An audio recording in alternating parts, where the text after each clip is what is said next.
1972 இந்த இயக்கத்தை துவங்குகிற போது புரட்சித் தலைவர் எம்ஜிஆர் 100 நாட்கள் தான் திரைப்படத்தைப் போல ஓடும் என்று சொன்னார்கள். ஆனால் அவருடைய வரலாறு என்பது 3 முறை தமிழ்நாட்டுடைய முதலமைச்சர் என்ற வரலாறு படைக்கப்பட்டார். அதற்கு பிறகு அம்மா அவர்கள் பொறுப்பேற்றதற்கு பிறகு தமிழ்நாட்டில் 5 முறை வெற்றி வாகை சூடினார்கள். ஆகவே திரைப்படத்திலே நடிக்கின்றவர்கள் அரசியலுக்கு வர முடியும், வெற்றி பெற முடியும் என்ற வரலாற்றை இந்தியாவிற்கே முதல் புரட்சித் தலைவர் எம்ஜிஆர், ஆந்திராவிலே எம்டி ராமராவ் உருவாக்கி காட்டினார்கள்.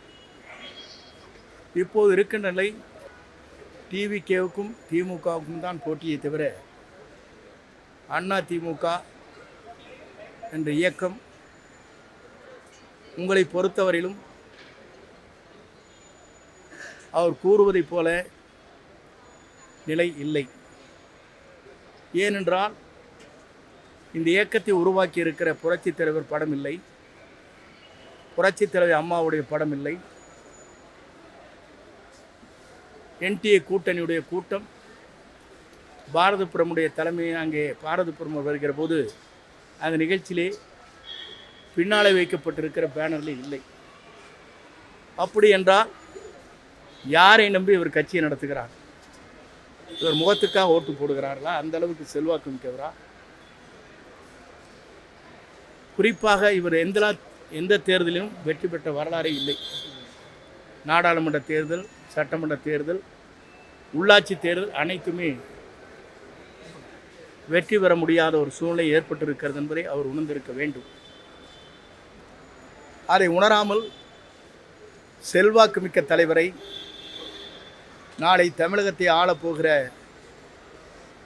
மக்களால் தேர்ந்தெடுக்கப்படுகிற மக்கள் அனைவருமே ஒரு மனதாக ஒரு புதிய மாற்றத்தை விரும்புகிறார். இதுதான் உண்மை. அந்த புதிய மாற்றத்திற்கு ஆண்டுக்கு 500 கோடி ரூபாய் வருவாய் தேவையில்லை என்று இன்று மக்களுக்காக நான் பணியாற்றுகிறேன் என்று குறிப்பிட்டு களத்திலே இறங்கி இருக்கிறார்கள். நீங்கள் எல்லோரும் கேட்கக்கூடும், அதிமுக காரருடைய இல்லத்திலும் சரி, மற்ற திராவிட முன்னேற்ற கழகமாக இருந்தாலும் 6 வீட்டிலே சென்று கேட்கின்ற போது அவருடைய குரல் எப்படி இருக்கிறதுன்னு சொன்னால், அவருடைய மனைவி, மகன், மகள் எல்லோருமே புதிதாக உருவாக்கப்பட்டிருக்கிற டிவிகேவுடைய தலைவர் வெற்றி தளபதி விஜய் அவர்களுக்குத்தான் எங்கள் வாக்கு என்று சொல்லப்படுகிற நிலை இருக்கிறது. எங்களை பொறுத்தவரையிலும் எங்களுடைய சர்வே மூலமாக நாங்கள் தெரிந்து கொண்டது, இப்போது 40% நாங்கள் இருக்கிறோம். இதுவரையிலும் சொல்லாத ஒரு வார்த்தை ஏன் இவர் சொல்லுகிறார் என்று நீங்கள் எண்ணி பார்க்க வேண்டும்.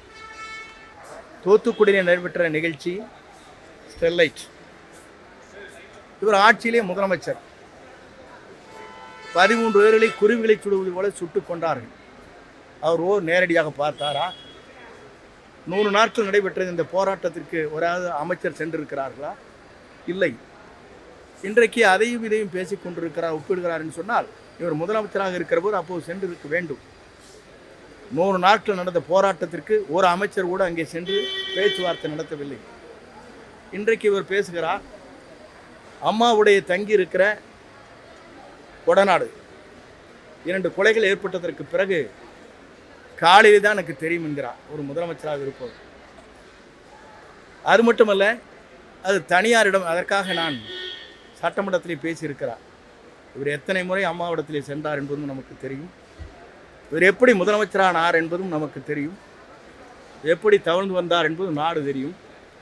அப்படி இருக்கையில் இவரை பற்றி பேசுவதற்கு அவரை பொறுத்தவரையிலும் அதற்கு தகுதி இல்லை என்பதைத்தான் அங்கே குறிப்பிட விரும்புகிறேன். ஏனென்று சொன்னால், மக்கள் ஏற்றுக்கொள்ளுகிற ஒரு மாற்றத்தை விரும்புகிற எதிர்கால தமிழகத்தை ஆளப்போகிற நம்முடைய வெற்றி கழகத்துடைய தலைவர் வெற்றி தளபதி விஜயால் மட்டும்தான் முடியும் என்பதை 2026 தீர்ப்பு வழங்க இருக்கிறது. அது யாராலும் எந்த சக்தியாலும் தடுக்க முடியாது. ஆட்சியில் பங்கு என விஜய் கூறிய போதும் கூட்டணிக்கு கட்சிகள் வராமல் இருக்கிறது. இந்த தேர்தலில் அவர் தனித்து விடப்பட்டார்னு பார்க்கலாமா சார்? பொதுவாக அந்த முடிவுகளை பொறுத்தவரையும் தலைவர் தான் அந்த முடிவுகளை மேற்கொள்ள வேண்டுமே தவிர நாங்கள் கருத்துக்கள் சொல்வது சரியாக இருக்காது. அனைத்து கட்சியுமே அவருடைய கட்சியில் இருப்பவர் பல பேர் பல கருத்துக்களை சொல்வதைப் போல நாங்கள் சொல்வதில்லை. தெற்கே இருக்கிறவனு சொல்லுவாங்க, வடக்கு இருக்கிறவனு சொல்லுவாங்க, டெல்டாவில் இருக்கிறவனு சொல்லுவாங்க. அந்த பழக்கம் எங்களுக்கு இல்லை. ஆகவே எங்கள் கட்டுப்பாடுகள் அங்கே இல்லை. யார் வேண்டுமானாலும் பேட்டி கொடுக்கலாம். ஆகவே எங்களை பொறுத்தவரையும் தலைவர் என்ன சொல்லுகிறாரோ அதன் அடிப்படையில் எங்களுடைய பயணங்களை நாங்கள் மேற்கொண்டிருக்கிறோம். எந்த கேள்வியாக இருந்தாலும் தெரிந்து அதற்கு பதில் சொல்ல வேண்டும் என்பதுதான் நம்முடைய கருத்தாக இருக்கிறதே தவிர பல பேர் கருத்துக்களை சொல்கிறார்கள். பெருமாக்கூடர் வரையிலும் உங்களுக்கு தெரியாத ஒன்றல்ல. இதையெல்லாம் நான் சொல்லக்கூடாது என்னுடைய அளவில் இருந்து. அது எங்களை பொறுத்தவரையிலும் இவர் நாளை முதலமைச்சராவதை 2026 எந்த சக்தியாலும் தடுக்க இயலாது.